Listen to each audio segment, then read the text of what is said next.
Acabam de celebrar el plenc del Consell Generau d'Aran, el darrer plenc d'Aran, i des de Unitat d'Aran hem manifestat la nostra preocupació perquè diverses des gestions, des negociacions polítiques que en aquest moment són claus tot país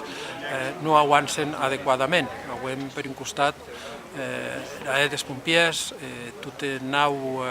encastret a prestar aquest servici que porta molt de temps que ell ha aturat i que no acaba de trobar la solució, mentre els professionals han de moltes mesures des que li pertoca i han una situació de força estrès.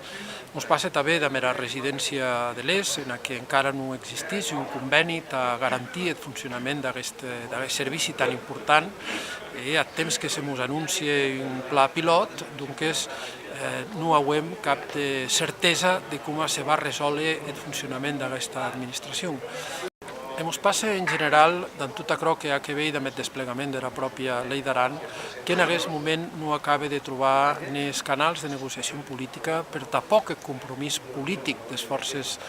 polítiques que en aquest moment han cobert de la Generalitat. Per tant, a taula que ho emet a saber el síndic, nosaltres hem partidaris que hi hagi una estratègia política forta que mete de manifest el malestar dels aranesos i de les araneses per la situació política que viu en aquest moment el país.